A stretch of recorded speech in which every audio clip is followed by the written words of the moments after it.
May 11th, 1979. A woman lies dying in a suite at the Beverly Wilshire Hotel in Los Angeles. The curtains have been drawn for months.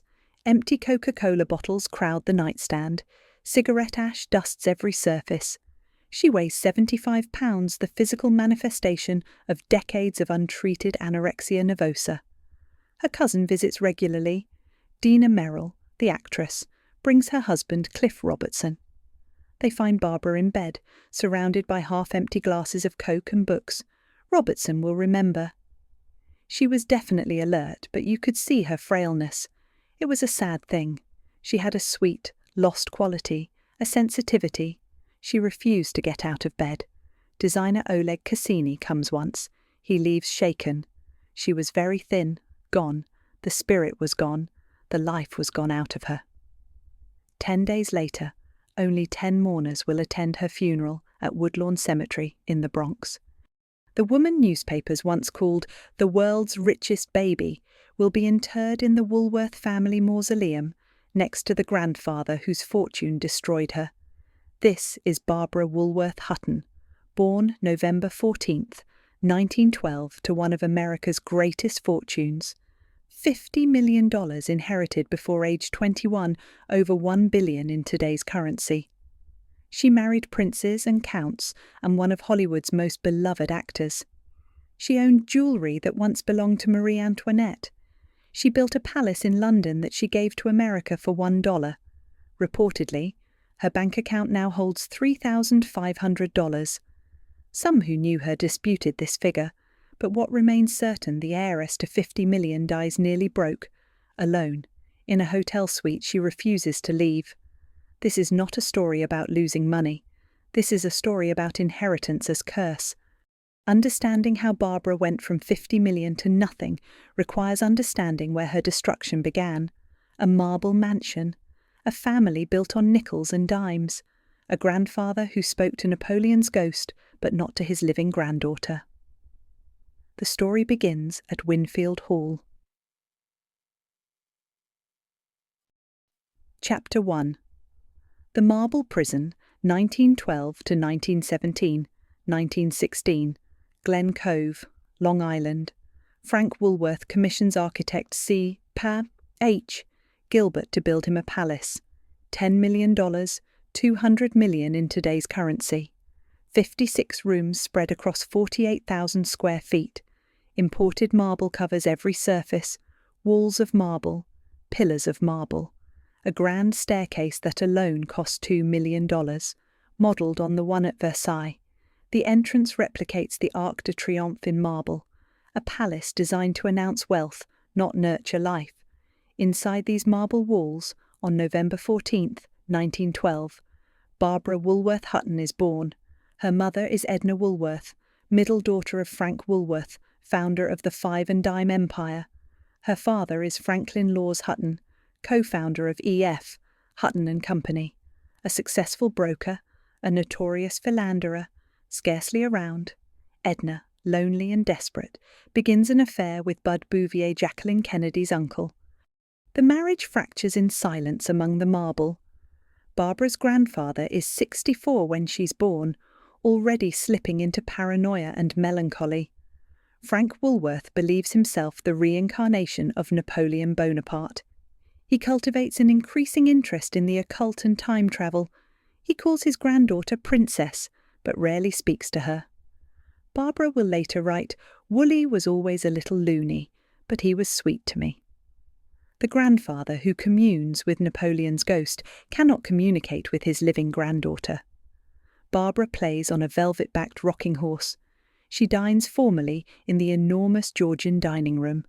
In silence, the marble echoes every sound, amplifies every footstep, transforms the mansion into a mausoleum for the living. May 2nd, 1917. Barbara is 4 years old.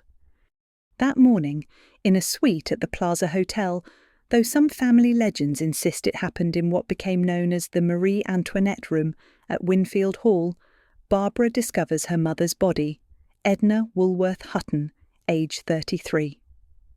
The official cause of death, suffocation from mastoiditis, an ear infection. The coroner decides no autopsy is necessary, but rumours persist. Accounts suggest Edna's death was not accidental. The circumstances suggested intentional overdose, though the coroner ruled no investigation necessary. A woman driven to despair by her husband's infidelities. Biographer C.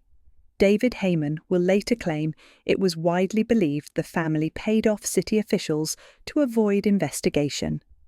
The truth dies with Edna, but a 4-year-old girl finding her mother's body, that trauma survives. It will haunt Barbara for the rest of her life.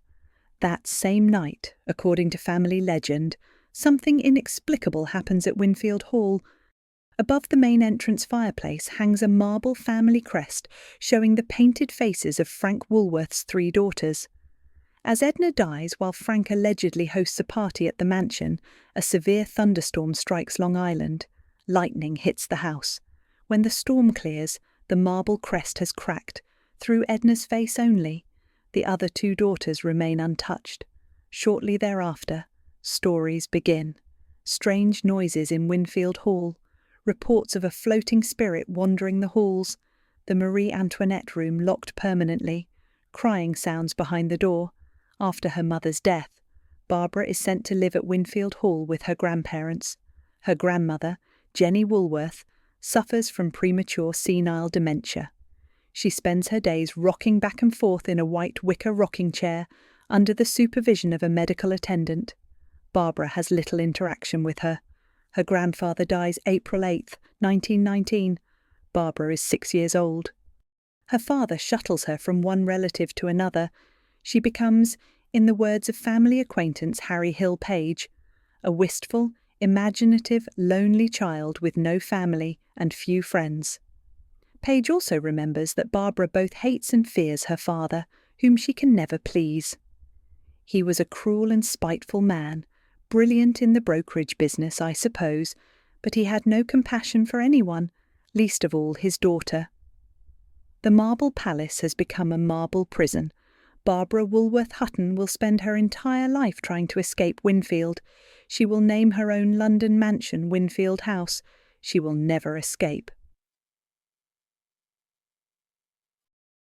Chapter 2. 60 Rooms and No Love. 1917 to 1924. 60 rooms. A grandmother who rocks in silence, her mind already gone. A grandfather who speaks to ghosts. A father who visits occasionally, criticises constantly, leaves quickly, and a small girl wandering marble hallways, alone. After Edna's death, Barbara lives at Winfield Hall with her maternal grandparents. Grandmother Jenny sits in her white wicker rocking chair, back and forth, watched by a medical attendant. The dementia came early, before she turned 60. Barbara tries to speak to her. Jenny rocks. The chair creaks. The marble amplifies every sound. Grandfather Frank still calls her princess. He surrounds her with the trappings of royalty, the velvet rocking horse, the finest toys, the Georgian dining room where she eats alone. But he rarely speaks to her beyond the pet name. He's busy consulting with Napoleon about business decisions. The occult consumes him. His paranoia deepens. She has trappings of royalty but no one to love her. A princess in a kingdom of ghosts. April 8th, 1919, 5 days before his 67th birthday. Frank Woolworth dies. Barbara is 6. Her father, Franklin Hutton, begins shuttling her from one relative to another. None want the responsibility. All are uncomfortable with the money, the tragedy, the motherless child who rarely speaks. She attends Miss Hewitt's classes in Manhattan's Lenox Hill neighborhood. Later, Miss Porter's School for Girls in Farmington, Connecticut. Excellent institutions, the best that money can secure. But Barbara becomes an introverted child who has limited interaction with other children her own age. She's raised primarily by governesses and nannies. They come and go. No one stays. Her father remains scarcely around. When he does appear, Barbara both hates and fears him. She can never please him. Family acquaintance Harry Hill. Page will remember he was a cruel and spiteful man. Brilliant in the brokerage business, I suppose, but he had no compassion for anyone, least of all his daughter. Barbara has one friend, one person who understands, Jimmy Donahue, her cousin, son of her mother's sister, Jessie Woolworth Donahue. Jimmy also lost his mother to the Woolworth curse, though Jessie lives. She's as absent as Edna. Jimmy also inherits a portion of the Woolworth estate. Jimmy also grows up surrounded by wealth and completely alone. He becomes Barbara's closest friend and only confidant. They are the only two who understand. Both inherit millions. Both will spend their lives trying to feel something real. Jimmy, like Barbara, will develop notorious public problems with drugs, alcohol, and relationships. The Woolworth fortune destroys them both, just differently. Barbara spends hours alone in her room at Winfield Hall, writing. Poetry becomes her outlet, the only way to process what she cannot speak aloud. At 12 years old, she writes, "Why should some have all and others be without? Why should men pretend and women have to doubt? A child trying to understand why wealth cannot buy love. Why having everything means having nothing." She will privately publish 2 volumes of poetry, The Enchanted in 1934, The Wayfarer in 1957. She also keeps detailed notebooks, diaries recording her interior life. Decades later, biographer C. David Heyman will find them invaluable for understanding the woman the world thought it knew, but never did. 1924, Barbara is 12 years old. Her grandmother Jenny dies. The woman who rocked in silence, who couldn't recognize her granddaughter even when lucid, bequeaths Barbara $26.1 million, approximately $378 million in today's currency. An additional $2.1 million in stock from Barbara's mother Edna's inheritance is placed in a separate trust. Total $28 million, administered by her father, Franklin Hutton, the man she fears, the man she can never please. At age 12, Barbara Hutton receives $28 million. What she needs is a mother. What she gets is money managed by the father who abandoned her. She's a wistful, imaginative, lonely child with no family and few friends. She has been photographed for newspapers since birth. Everyone knows her name. No one knows her. In 6 years, she will turn 21. Her father will have grown the fortune to $42 million through shrewd investments. Add the $8 million from her mother's estate, $50 million, one of the wealthiest young women in the world, and the hunting season will begin. Chapter 3. I found a $1 million baby in a 5 and 10 cent store, 1930 to 1933, 1926. A popular song sweeps America. I found a $1 million baby in a 5 and 10 cent store, written about 14-year-old Barbara Hutton, granddaughter of the Woolworth Empire. The song follows her everywhere. Orchestras play it whenever she enters restaurants, hotels, parties, a celebration and mockery combined. Her inheritance transformed into public entertainment. She cannot escape it. By 1930, Barbara is 18 years old. America is 1 year into the Great Depression. Bread lines stretch around Manhattan corners. Unemployment soars, banks fail, families lose everything. In accordance with New York high society tradition, Barbara Hutton will make her debut, December 1930. Her father, Franklin Hutton, the man who abandoned her, who shuttled her between relatives, whom she both hates and fears, decides his daughter will have the most spectacular debutante ball ever thrown. Not $3,000. The average cost, $60,000. 20 times the average, equivalent to over $1 million today. 3 venues, a tea party at her Uncle Edward Hutton's home, where his wife Marjorie Merriweather Post presides, a reception at the Ritz-Carlton, a dinner dance at the Central Park Casino. Outside the Ritz-Carlton, yellow lights illuminate snowy streets. Police oversee the entrance at 46th Street and Madison Avenue. Crowds gather despite the bitter cold, watching. Packards, Cadillacs, Rolls-Royces arrive, women in white ermine, men in white ties and coattails. They've come from the Astor and Rockefeller families, from America's wealthiest dynasties, over 1,000 guests. Inside, 4 orchestras play simultaneously. 200 waiters circulate. 2,000 bottles of champagne have been opened.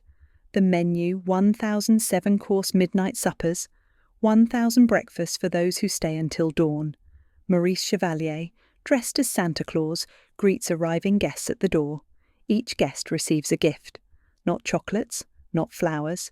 A pocket-sized jewellery case containing unmounted diamonds, emeralds, rubies and sapphires, loose gems, casually distributed, worth more than most Americans will earn in a lifetime. Rudy Vallee performs. Maurice Chevalier, after abandoning his Santa costume, sings. The champagne flows. The orchestras play. Barbara stands at the centre in her white gown, 18 years old, watching the spectacle her father created. One guest will later remember it was the night Bobby became Barbara Hutton debutante, glamour queen, playgirl of the Western world. But outside, in the streets of New York, families sleep in shelters. Men stand in bread lines for hours hoping for soup. The newspapers take notice. The criticism is savage and immediate. How dare she $60,000 while Americans starve? The Woolworth heiress flaunting obscene wealth during the nation's worst economic crisis. Editorial after editorial attacks the excess, the insensitivity, the grotesque display. Barbara reads every word. The public backlash is so severe that her father sends her on a tour of Europe to escape the onslaught of the press. She flees. The pattern establishes itself, Barbara Hutton, as symbol of everything wrong with American wealth. Target of public rage.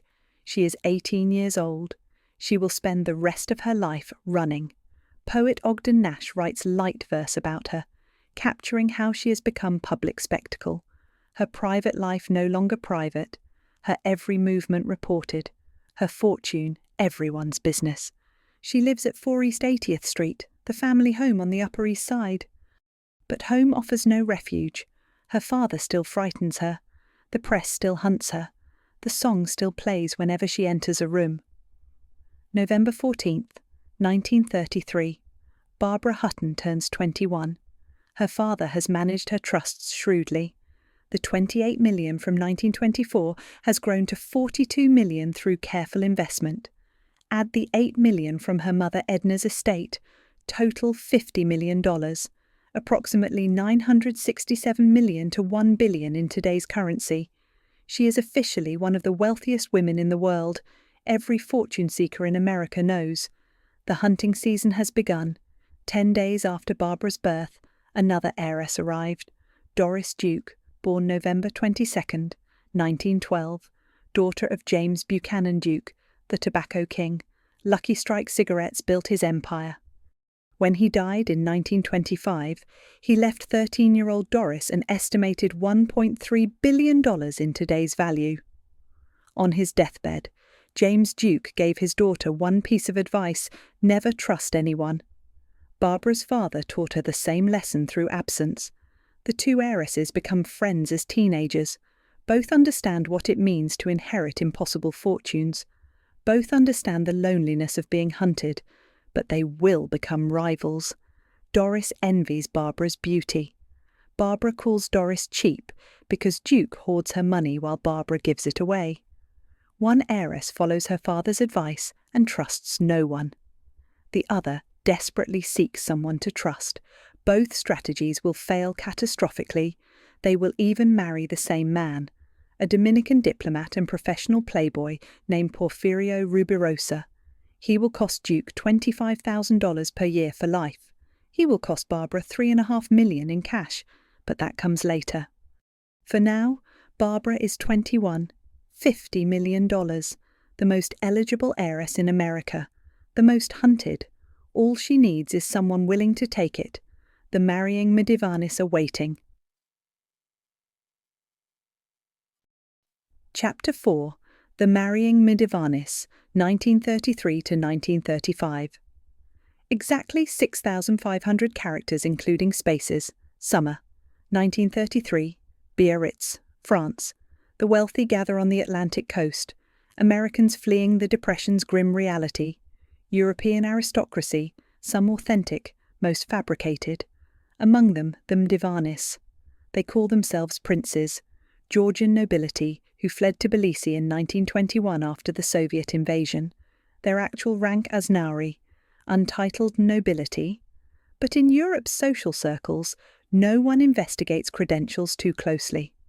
The Medivanis have discovered something far more profitable than legitimate titles wealthy American heiresses. Newspapers have given them a nickname, the marrying Medivanis. Alexis Medivani has already married profitably. His wife, Louise Van Allen, comes from the Astor family. She's Barbara Hutton's friend. Comfortable wealth, old money. But Alexis reads newspapers.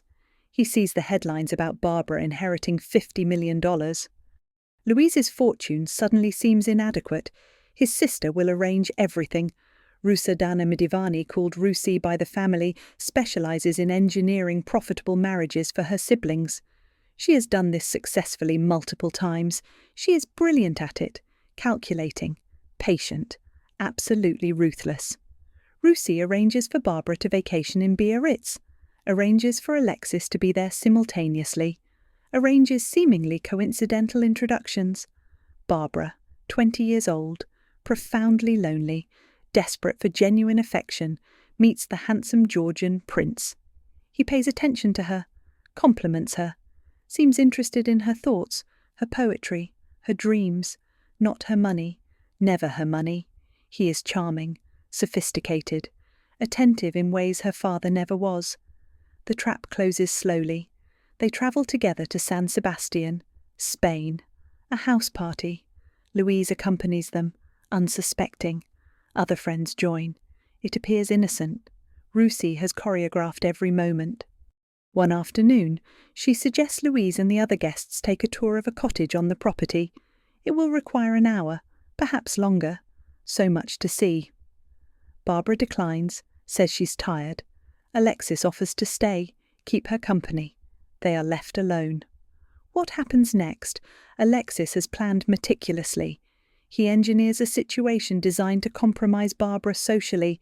In the 1930s, even the appearance of impropriety could ruin a woman's reputation. What she interprets as passion is performance. The Medivani have done this before. They will do it again. Then Rusi visits Barbara privately. The scandal of the debutante ball still haunts Barbara. The public hatred during the Depression, the savage editorial attacks, the exile to Europe, newspapers calling her heartless, cruel, frivolous. Rusi knows every detail. She deploys them strategically. The threat is simple refuse to marry Alexis, and the Medivani family will ensure the press hears about what happened in San Sebastian. Barbara's reputation already damaged will be annihilated. No decent man will ever marry her. She will be ruined socially. The public will hate her even more. Barbara, traumatized and terrified of additional public humiliation, believes she has no choice. She falls straight into the Medivani trap. They see a fortune with a face. She sees someone who might finally love her. June 22nd, 1933, Russian Orthodox Church, Paris, France. Barbara Woolworth Hutton marries Alexis Medivani. She is 20 years old, wearing white. He is 31, wearing satisfaction. She has the fortune. He has the title. The press covers it extensively.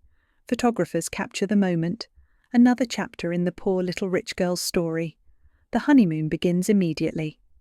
That first night, according to accounts that circulated after their divorce, Alexis made cruel comments about Barbara's appearance on their wedding night. Already struggling with self-image from childhood trauma and public scrutiny, Barbara internalized this rejection. The psychological damage manifested as anorexia, nervosa and eating disorder that would plague her for 46 years. There is no romance on the honeymoon. They separate within days. The marriage lasts 2 years legally. In reality, it ends after the first week. Barbara returns to America, alone and damaged. Alexis has achieved his goal. He has access to the Woolworth fortune through legal settlement. He begins spending immediately. 1935. They divorce. Barbara is 23 years old. Her first marriage is finished. The anorexia has established itself as permanent condition. The template is set men who see money before they see her face. Men who use her, extract what they can, leave her more broken than before. Alexis Midivani dies in 1936, shortly after the divorce. He crashes his sports car purchased with Barbara's money into a tree. 6 more marriages await Barbara Hutton. She will keep trying anyway. Chapter 5. Building Winfield House, 1935 to 1938. Between cruel marriages, Barbara tries to build something permanent. She tries to build safety. 1935. She divorces Alexis Midivani and immediately marries Count Kurt Heinrich Eberhard Erdmann, Georg von Haugwitz Hardenberg Reventlow, a Danish nobleman, authentic title this time, not fabricated. They settle in London. Barbara is 23 years old and pregnant. The marriage begins with violence almost immediately. Verbal abuse escalates to physical. The Count's temper is savage. Barbara finds herself trapped in a pattern worse than the first marriage. At least Alexis only wanted money. Reventlow wants control. The abuse intensifies. The violence escalated to the point of hospitalization. Reventlow faced legal consequences, including arrest and incarceration. But he returns. The marriage continues. Barbara is carrying his child. February 24th, 1936. At a London hospital, Barbara gives birth to a son, Lance Reventlow. The newspapers proclaim him the world's richest baby. The photographers gather. Another generation born into the Woolworth curse. Barbara looks at her infant son and makes a decision.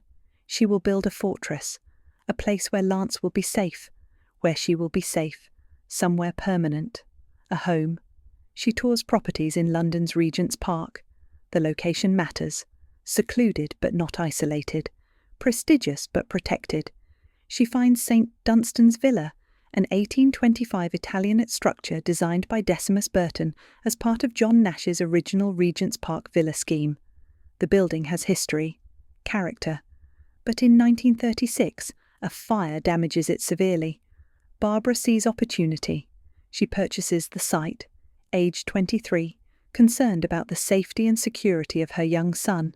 She commissions a complete rebuild, August 10, 1936. The Crown Estate Commission grants permission to demolish St. Dunstan's and replace it with a neo-Georgian mansion. Barbara hires Leonard Rome Guthrie of Wimperis, Simpson and Guthrie, a respected English architectural practice. Construction begins immediately. 15 months, 35 rooms, 12 acres of grounds, the second largest private garden in London after Buckingham Palace itself, red brick exterior in the neo-Georgian style. The construction cost is never publicly disclosed, but the scale is extraordinary. Barbara involves herself in every detail. She selects materials personally. Italian marble for the bathrooms, wrought iron for the balustrades, featuring lyre motifs, neo-Adam plasterwork for the entrance hall, French boiserie for what will become the garden room.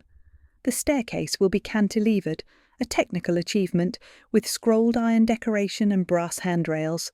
Her bedroom receives special attention. She commissions painted Etruscan decoration on the walls, a French marble chimney-piece with columns.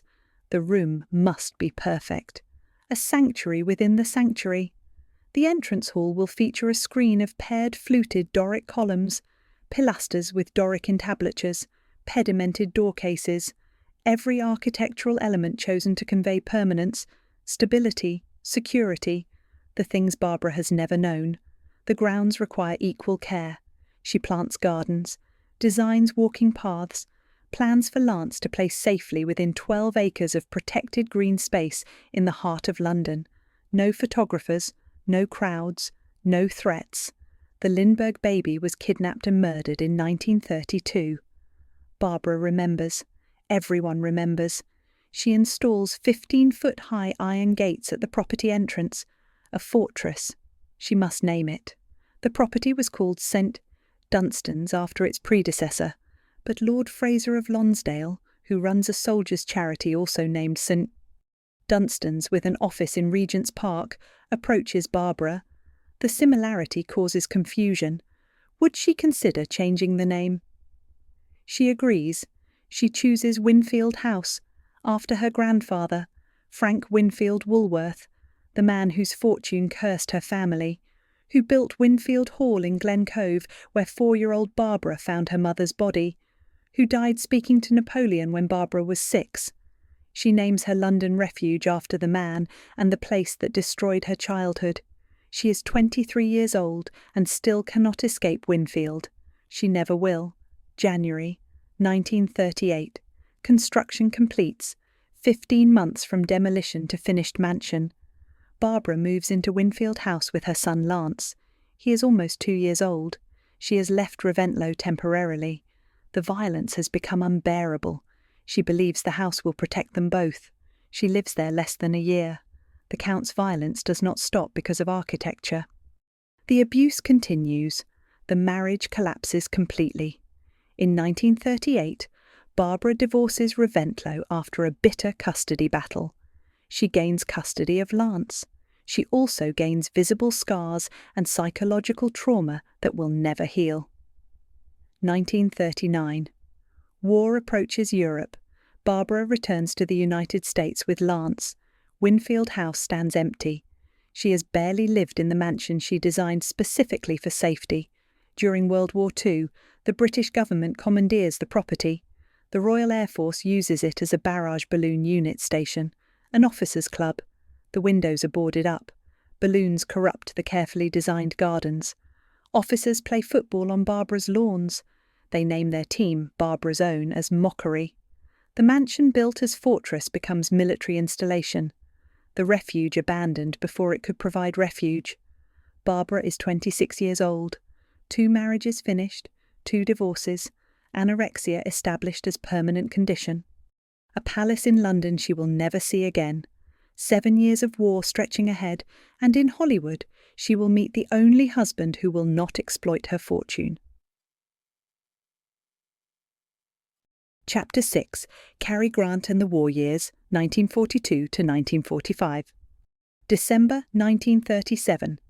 At the urging of Count Reventlow, Barbara Hutton renounces her American citizenship in a New York federal court. She takes Danish citizenship instead. For tax purposes, they claim. To save money on a fortune built by American workers, spending nickels and dimes at Woolworth stores. The public reaction is savage. Walter Winchell calls her society's most outrageous child. The New York Times uses the word despicable. Within 2 days of Barbara sailing to Europe, 3 Woolworth stores in New York close. 36 others face threatened closure. Angry employees wire her at sea, urge that you order management to concede a living wage to thousands now existing on starvation wages. Barbara never responds. She hires a public relations firm for damage control. She renounced America to save money on taxes. America renounces her for betraying the workers whose nickels and dimes built the Woolworth empire. The anorexia, triggered by Alexis Midavani's cruelty, worsens throughout the Reventlow marriage. The abuse, verbal and physical, compounds the psychological damage. Barbara's weight drops. Her physicians prescribe medications for pain and anxiety. The condition may have prevented further childbearing after Lance. The anorexia will plague her for the rest of her life. 1939. Barbara flees London as war approaches. She crosses the Atlantic, returning to America despite her renounced citizenship. On that ocean voyage, she meets Cary Grant. He is 35 years old, one of the biggest movie stars in the world, at the absolute peak of his career. Tall, handsome, charming, born Archibald Leach in Bristol, England. He transformed himself into Hollywood's ideal leading man. He has his own money, his own fame. He does not need Barbara Hutton's fortune. According to multiple sources at the time, it is love at first sight for both of them. After 2 marriages to men who hunted her fortune, Barbara meets someone who wants nothing from her except herself. The possibility of genuine affection, real connection. She allows herself to hope. July 8th, 1942. They marry at the home of Grant's agent, Frank Vincent. Barbara is 29, about to turn 30. Grant is 38. The press immediately dubs them Cash and Carry. The nickname follows them everywhere, but Grant defends her publicly. The trouble wasn't her, he tells reporters. People just can't disassociate her from her money, and they act like idiots around her. Later, he adds, I know they nicknamed us Cash and Carry, but I never asked Barbara Hutton for a penny. I never married a woman for money. That's the God's truth. Grant does something none of Barbara's previous husbands attempted. He builds a relationship with her son. Lance is 6 years old when Grant marries his mother. Grant takes the troubled boy under his wing. They become genuinely close. The relationship will outlast the marriage. Decades later, when Lance dies in 1972, Cary Grant will attend the memorial service. Barbara, too devastated and ill, will not. During their marriage, Grant visits London. He sees Winfield House, boarded up and occupied by the Royal Air Force. Barrage balloon units use the grounds. An officers' club operates inside the mansion Barbara built as sanctuary. Grant witnesses what war has done to his wife's abandoned refuge. For 3 years, the marriage holds. Barbara experiences something she has never known a husband who appears to genuinely care for her. Grant does not need her money, does not exploit her name. He has his own career, his own success, his own identity separate from the Woolworth fortune. But this becomes the problem. Barbara cannot understand why Grant continues working when her fortune provides financial security for life. She has been trained to expect men to want her money. She cannot comprehend a man who wants his own career instead. She feels neglected. He is always filming, always working. She interprets his dedication to his craft as rejection. Grant sees Barbara's dependence on prescription medications worsening, her anorexia deepening. He tries to help. He even enlists designer Oleg Cassini as mediator. Grant approaches Cassini privately. Oleg, I understand Barbara thinks the world of you. You know, we are having problems. I hope you don't have any interest in her personally, because frankly that would be a terrible blow to me. Now, if I can trust you, if I am sure there is no romantic interest there, if I'm convinced you are a friend, I will ask you to do me a favour, intercede on my behalf. Be a peacemaker. Please tell her to be reasonable. But Barbara will not be saved. She pushes Grant away. She causes the separation herself. The only man who loved her for herself, she drives away. She has been so conditioned to expect exploitation that kindness confuses her. 1945. They divorce after 3 years of marriage. Grant tells the newspapers, Barbara is a fine woman. I blame myself entirely for the split up with her. He does not seek or receive any money from Barbara in the divorce settlement. Of 7 husbands, Grant is the only one who leaves her as wealthy as he found her. Decades later, after 6 more marriages, Barbara will say of Cary Grant, the husband I loved the most. She loved him. He loved her. It was not enough. After Grant, Barbara stops looking for love. The next 4 marriages will be barely attempts, just names, titles, and price tags. Chapter 7. Husbands 4, 5, 6, and 7, 1948 to 1969. After Cary Grant, the marriages become transactional. Barbara stops pretending. Husband number 4 arrives in 1948, Prince Igor Trubetskoy, French prince of Russian descent. Legitimate aristocracy this time. He wins the 1948 Targa Florio race, one of Europe's most prestigious motor competitions. 12-year-old Lance watches his stepfather race. The boy falls in love with speed. Igor introduces him to the world of Grand Prix motor racing. The marriage lasts 3 years. They divorce in 1951. Barbara is 36 years old. 3 divorces behind her. The anorexia worsening. The prescription dependencies deepening, and in 1953 she meets the ultimate predator, Porfirio Rubirosa Ariza, born January 22, 1909 in the Dominican Republic, diplomat, race car driver, polo player, soldier, the last of the international playboys. A man with legendary romantic appeal and absolutely no shame about how he earns his living. He calls himself a gigolo. Everyone knows what he is, No one cares. The women he targets have too much money to care. Rubirosa's patron is Rafael Trujillo, the Dominican dictator. Trujillo understands Rubirosa's value precisely. He is good at his job, Trujillo says, because women like him and he is a wonderful liar. Rubirosa marries 5 times. First, Flor de Oro Trujillo, the dictator's daughter. That marriage secures his diplomatic career. Then Danielle Darrieux, the French actress. Then the heiresses begin. September 1st, 1947. Rubirosa marries Doris Duke, Barbara's rival, the tobacco heiress, one of the wealthiest women in the world. The marriage lasts 13 months. When they divorce in October 1948, Duke's settlement is extraordinary. She gives Rubirosa $25,000 per year for life until he remarries, multiple sports cars, polo ponies, a Dominican plantation, a converted B-25 bomber that Rubirosa names Leganza, a 17th-century house in Paris on Rue de Bellechasse, a fishing fleet off the coast of Africa. Before marrying Duke, she also paid Rubirosa's wife, Danielle Darrieux, $1 million to divorce him. Duke wanted Rubirosa that badly. Total cost to Doris Duke approximately $3 million in settlements and gifts, plus $25,000 annually for life. Rubirosa takes the money and begins hunting again. He has affairs with Marilyn Monroe, Ava Gardner, Rita Hayworth, Zaza Gabor, Joan Crawford, Judy Garland, Kim Novak, Veronica Lake, Eartha Kitt, Ava Peron. The list reads like a who's who of 1950s glamour. He is explicit about his methods.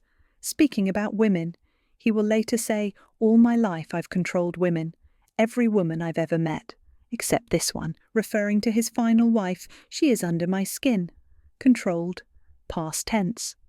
He sees women as acquisitions, marks, revenue streams. December 30th, 1953. 2 years after his divorce from Doris Duke, Rubirosa marries Barbara Hutton in Paris. Barbara's 5th wedding, Rubirosa's 4th. She is 41 years old. He is 44. They have known each other approximately 3 months.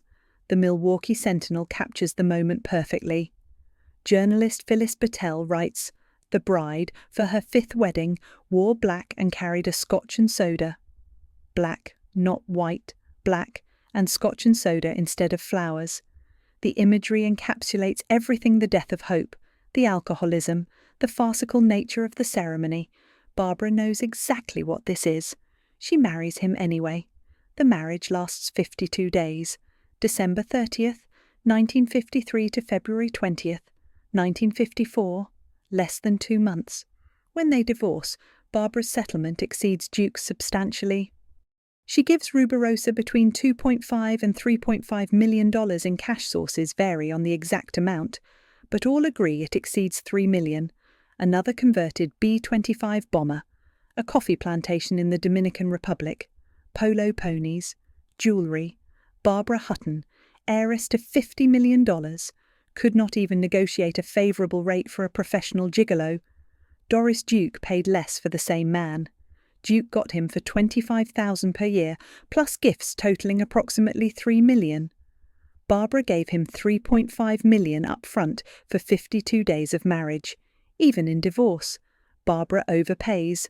Rubirosa continues his career. In 1956, he marries 19-year-old French actress Odile Rodin. She is the one woman he cannot control. The marriage lasts 9 years, until July 5th, 1965, when Rubirosa crashes his Ferrari in Paris after celebrating a polo victory. He is 56 years old. His obituaries calculate his earnings approximately $10 million, extracted from wealthy women over 3 decades. National Public Radio's summary of his Barbara Hutton marriage lasted 52 days and netted him about $3.5 million in cash and prizes. Cash and prizes, like a game show, which is what Barbara's life has become. Husband number 6 arrives in 1955, Gottfried Freiherr von Kram, a German tennis champion, a longtime friend. At the beginning, Barbara seems to have found the right partner. Von Kram is kind, patient, genuinely fond of her. but the relationship does not develop as desired. Whatever Barbara needs, friendship cannot provide it. They divorce in 1961 after 6 years. Her longest marriage aside from Reventlow, husband number 7, 1964, Prince Raymond Donvin of Laos.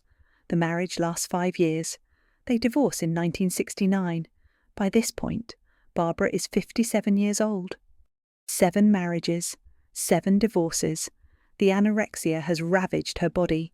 The drugs have clouded her mind. The fortune has dwindled. After the final divorce, Barbara retreats to California. Complete isolation. She will spend her last years in a hotel suite, refusing to leave the bed. 3 years later, the phone rings with news that will destroy what remains of her. Chapter 8. The Gift of Winfield House, 1945 to 1946, 1945. The war in Europe ends. Barbara Hutton returns to London to see what remains of the palace she built and abandoned. Winfield House stands in Regent's Park, but it no longer resembles the sanctuary she designed. The windows are boarded shut. The Royal Air Force used the property as a barrage balloon unit station during the German bombing campaigns.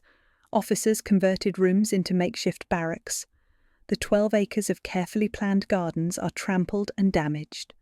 Barrage balloon equipment litters the grounds. The officers played football on her lawns. They named their team Barbara's Own as mockery. She built this mansion in 1936 through 1938. 35 rooms of neo-Georgian architecture, imported marble bathrooms, a cantilevered staircase with wrought iron balustrades featuring lyre motifs, neo-Adam plasterwork, French boiserie. Her bedroom painted with Etruscan decorations, 15 months of construction, 12 acres of protected garden, 15-foot iron gates, a fortress designed to keep her son Lance safe. She lived there less than a year before fleeing Count Reventlow's violence. Now, 7 years later, Barbara surveys the damage. The mansion needs extensive repairs. The gardens require complete restoration. The cost of maintenance would be substantial. She cannot afford it. The 7 marriages, the exploitation, the lawsuits, the settlements. Her fortune has diminished significantly since she inherited $50 million at age 21. She is 33 years old now and already approaching financial difficulties that will only worsen. But the money is not the only issue. The memories are unbearable. This house represents her second marriage, the violence, the hospitalization, the custody battle over Lance, Count Reventlow beating her so severely she spent days recovering, the police taking him to jail, the divorce proceedings. Every room holds trauma. She cannot live here again. She will not. Yet selling Winfield House to a private buyer feels wrong. The property is too significant, the location too prestigious, the history too fraught. In 1946, Barbara makes a decision.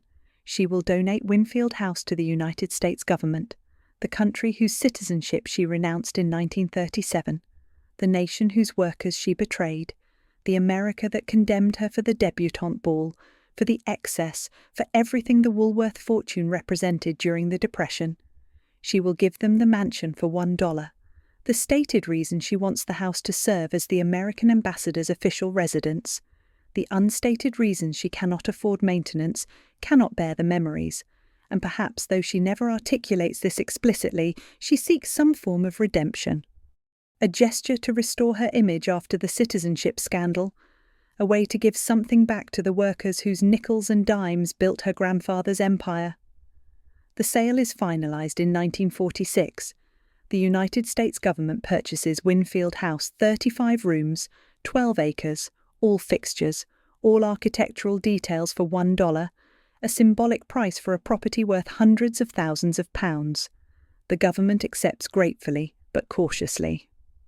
The previous American ambassador's residence at 14 Prince's Gate has been deemed inadequately secure in the post-war era.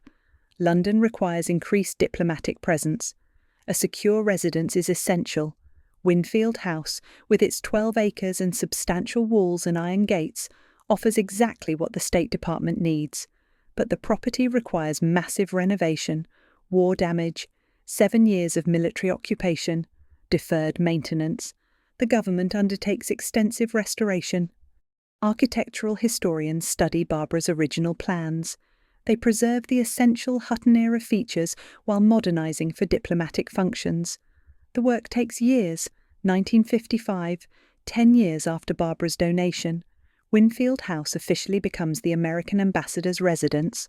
Winthrop Aldrich is the first ambassador to occupy it. The renovations are complete. The gardens have been restored. The rooms have been repaired and refurnished.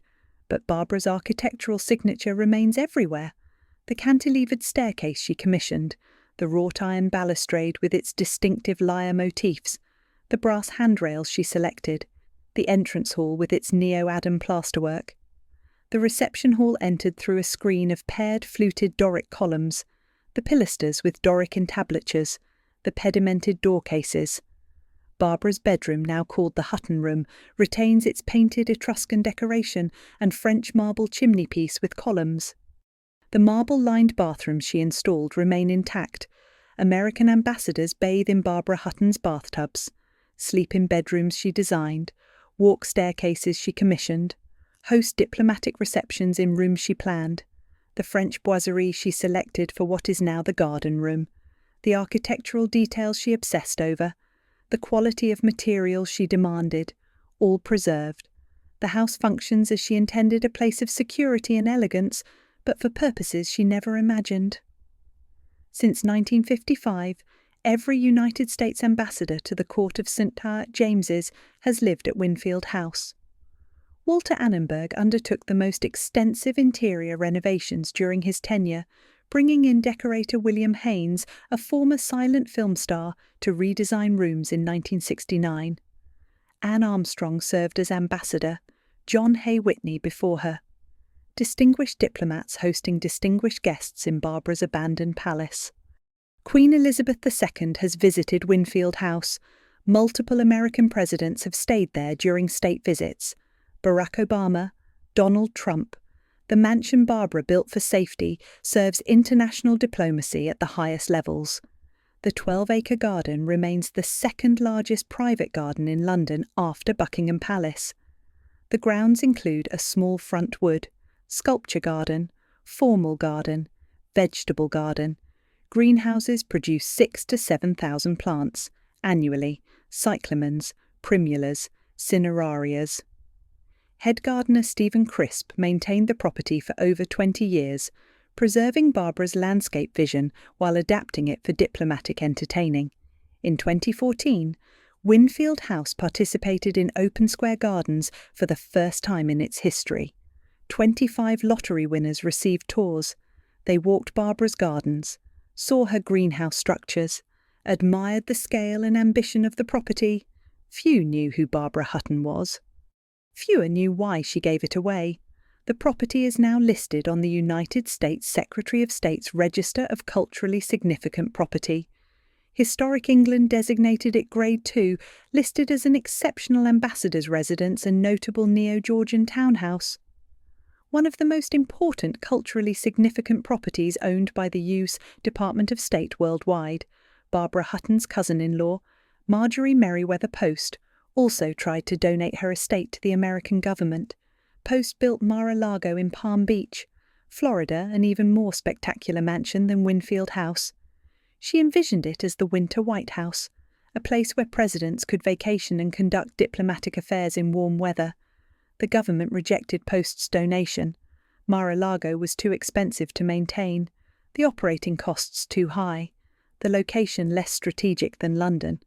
The government returned the property to Post's estate within a decade.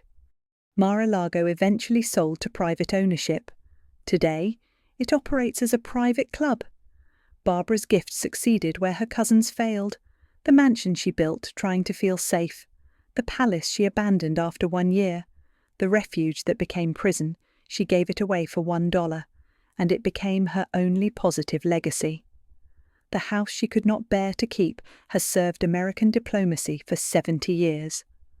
While Winfield House hosted ambassadors and presidents, Barbara Hutton lived through 4 more marriages, and in 1972 she lost the only person she truly loved. Chapter 9. The Death of Lance, 1972, February 24th, 1936. At Winfield House in London, Barbara Hutton gives birth to a son, Lance Graf von Haugwitz-Hardenberg-Reventlow. The newspapers proclaim him the world's richest baby. Photographers gather at the hospital. Another generation born into the Woolworth fortune. Another child cursed by inheritance. But Lance will try to escape. His early childhood is chaos. Barbara divorces his father, Count Reventlow, when Lance is 2 years old. After violence leaves her hospitalised. The custody battle is bitter. Barbara eventually wins. Lance grows up with a parade of stepfathers. Cary Grant from 1942 to 45, when Lance is 6 through 9 years old. Prince Igor Trubetskoy from 1948 to 51. When Lance is 12 through 15, Grant and Lance become genuinely close. The relationship survives Grant's divorce from Barbara. For decades after, Grant maintains contact with the boy. He takes Lance seriously, treats him with respect, offers guidance. Lance has his mother's money, but Grant gives him something more valuable attention from someone who expects nothing in return. Igor Trubetskoy gives Lance something else, a love of speed. Trubetskoy wins the 1948 Targa Florio race. 12-year-old Lance watches his stepfather compete. Something ignites. The boy who grew up with everything discovers the one thing money cannot buy, the pure adrenaline of racing. By his 20s, Lance Reventlow has become a race car driver, not merely a wealthy amateur, a serious competitor. He designs and builds his own sports car with help from Phil Remington, Tom Barnes, and Dick Troutman. They call it the Scarab. The car is competitive. Lance races against Ferraris and Maseratis. His team wins. 1958, Riverside International Grand Prix. Lance's hired driver, Chuck Day, pilots the Scarab to victory against Phil Hill's Ferrari, the first American victory in 30 years. Lance is 22 years old and proving he is more than the Woolworth fortune, more than Barbara Hutton's son. He has built something himself. He befriends James Dean. The two young men bond over cars and speed and the desire to be known for their own accomplishments rather than their circumstances. Lance is one of the last people to see Dean alive before Dean's fatal car crash in 1955. The death affects Lance deeply. He continues racing but becomes more cautious. 1962. Lance quits racing professionally. He takes up polo, skiing. He shifts his focus toward business and real estate development. He has proven what he needed to prove. Now he will build something else. March 24th, 1960. Lance marries actress Jill St. John. Beautiful, famous. The marriage lasts 3 years. They divorce October 30th, 1963, November 6th, 1964. Lance marries again, Cheryl Holdridge, a former Mouseketeer from the Mickey Mouse Club.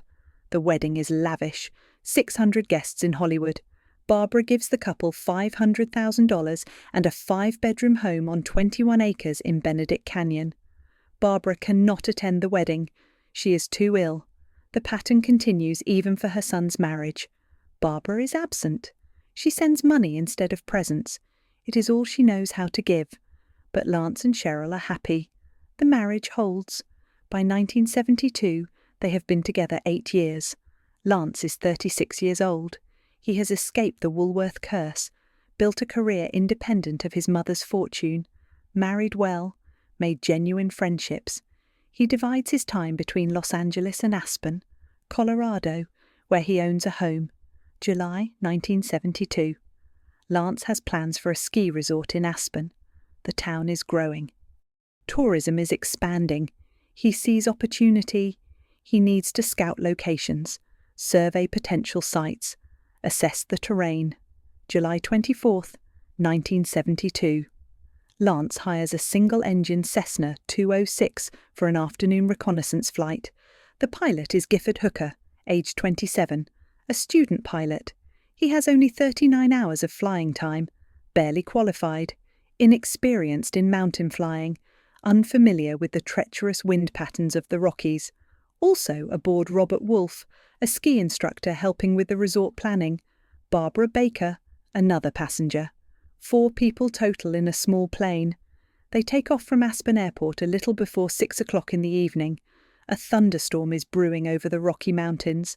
Dark clouds gathering, wind picking up, visibility decreasing. An experienced pilot would abort. Hooker, with his 39 hours, continues. The Cessna flies into a blind canyon. The mountains rise on 3 sides. Storm clouds obscure the peaks.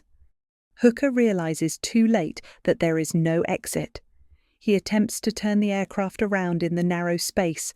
The maneuver requires precision he does not possess. The plane stalls. Without airspeed, the Cessna drops. It crashes into heavily wooded mountainside 8 miles from the nearest road. All 4 aboard are killed. Lance Reventlow is 36 years old. Lance Reventlow is 36 years old. He survived the Woolworth curse, built an independent life, escaped his mother's tragic pattern, and he dies because a student pilot with 39 hours of experience flies into a thunderstorm in the Rockies. The memorial service is held in Los Angeles. Friends gather, business associates, people who knew Lance as a person, not as Barbara Hutton's son or the world's richest baby. People who respected what he built himself. Cary Grant attends. He is 68 years old. He divorced Barbara 27 years earlier. He has been married twice more since then. But he maintained his relationship with Lance. The bond formed when Lance was a child endured. Grant shows up to say goodbye to the boy who was not his son but whom he loved anyway. Barbara Hutton does not attend. She is too ill, too devastated, too destroyed. She has become a recluse, living in a suite at the Beverly Wilshire Hotel, rarely leaving her bed. The death of her only son sends her into a state of despair from which she will never recover. The stepfather who divorced her in 1945 attends Lance's memorial in 1972. The mother does not. Even in death, Grant proves himself the more reliable parent. The only person Barbara Hutton truly loved is gone. She inherited $50 million but cannot save him. She is too broken to say goodbye. The final psychological break occurs. For 7 years, Barbara will continue breathing, but she is already dead. Chapter 10. The Beverly Wilshire, 1972 to 1979. After Lance dies, Barbara Hutton retreats to a suite at the Beverly Wilshire Hotel in Los Angeles. She will live there for 7 years. She will never leave the bed. Her cousin Dina Merrill visits regularly. The actress brings her husband, Cliff Robertson. They find Barbara in the same position every time, in bed, surrounded by half-empty glasses of Coca-Cola, books she no longer reads scattered on the nightstand, cigarette ash covering every surface. Robertson remembers, she was definitely alert, but you could see her frailness. It was a sad thing. She had a sweet, lost quality, a sensitivity. She also had a strong and determined mind, but she was surrounded by sycophants, by people on her payroll. Barbara was a virtual cocoon. She refused to get out of bed. Designer Oleg Cassini visits once near the end. The man who knew her for decades, whom Cary Grant once asked to intercede in their failing marriage. Cassini leaves the Beverly Wilshire shaken. His description is devastating in its simplicity. She was very thin, gone. The spirit was gone. The life was gone out of her. Gone. The spirit was gone. The life was gone out of her. Barbara chain-smoking, drinking Coca-Cola, severe anorexia consuming what remains of her body, weight dropping to 75 pounds, eventually nearly blind. The fortune that once totaled $50 million has diminished through 7 marriages, exploitation by husbands, questionable deals by her longtime lawyer Graham Mattison, and her own extreme generosity. She begins liquidating assets to raise funds to live. Yet she continues spending money on strangers willing to pay a little attention to her, anyone who visits, anyone who pretends to care. The pattern established in childhood persists to the end, Barbara giving everything to anyone who offers the illusion of love. May 1979. Barbara is hospitalized for pneumonia. Treatment at Cedars-Sinai Hospital. She is discharged after 2 weeks, returns to the Beverly Wilshire suite, returns to the bed she refuses to leave. May 11th, 1979. Barbara Hutton suffers a heart attack. She is 66 years old, weighs 75 pounds. Her body has nothing left to give. She is pronounced dead on arrival at Cedars-Sinai Hospital. One biographer reports that only $3,500 remains in her bank account. Some close to her dispute this figure. When her will is probated, evidence suggests she retained many of her most important jewels. In 2014, her Cartier Jadit bead, ruby and diamond necklace sells for $27.4 million at Sotheby's Hong Kong. A single necklace worth $27 million suggests more assets existed than $3,500. But the exact amount matters less than the certainty the woman who inherited $50 million dies nearly broke, alone, weighing 75 pounds, in a hotel suite she refused to leave. The funeral is held at Woodlawn Cemetery in the Bronx, New York. A simple ceremony. 10 mourners attend. The names are not recorded. Perhaps some of the sycophants who surrounded her at the end. Perhaps Dina Merrill and Cliff Robertson. Perhaps a few distant relatives who feel obligated. 10 people to say goodbye to Barbara Woolworth Hutton. In 1930, 1,000 guests attended her debutante ball. 4 orchestras played. Maurice Chevalier performed. Rudy Vallee sang. Each guest received a jewelled case containing unmounted diamonds, emeralds, rubies, sapphires. The party cost $60,000. The event made national headlines. The public condemned her for excess during the Depression. 49 years later, 10 people attend her funeral. A simple ceremony in the Bronx. Barbara is interred in the Woolworth family mausoleum. The marble structure sits about 80 feet from Central Avenue, visible from the road. Inside, her grandfather, Frank Woolworth, who believed himself Napoleon reincarnate. Her grandmother Jenny, who rocked in dementia. Her mother Edna, who died by poison when Barbara was 4. The family that money destroyed, together in a marble tomb. The marble doors close. The curse is complete. But in London, something survives. Winfield House stands in Regent's Park. The palace Barbara built in 1936 through 1938. The refuge she abandoned after less than a year. The mansion she donated to the United States government in 1946 for $1. Since 1955, every American ambassador to the court of St. James's has lived there. The 12-acre garden remains the second largest private garden in London after Buckingham Palace.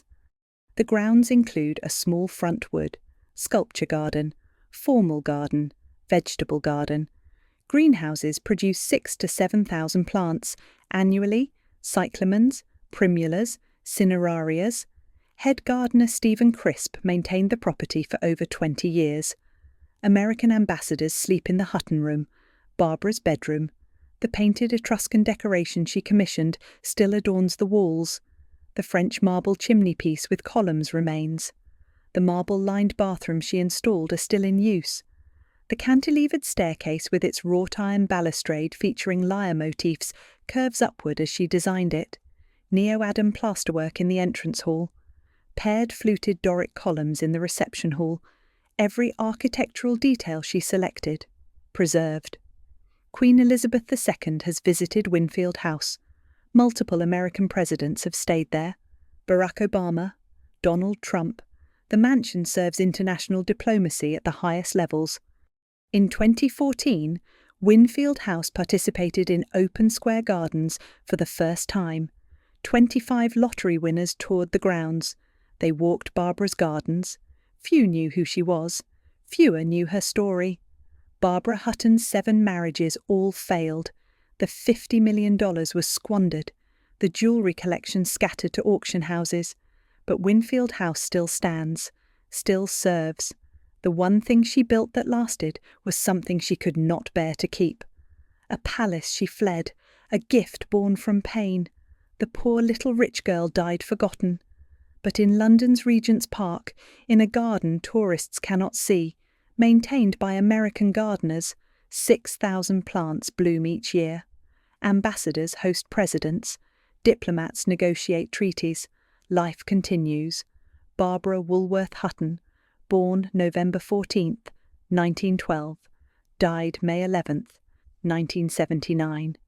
She inherited $50 million and lost everything, except a garden in London that she never saw bloom.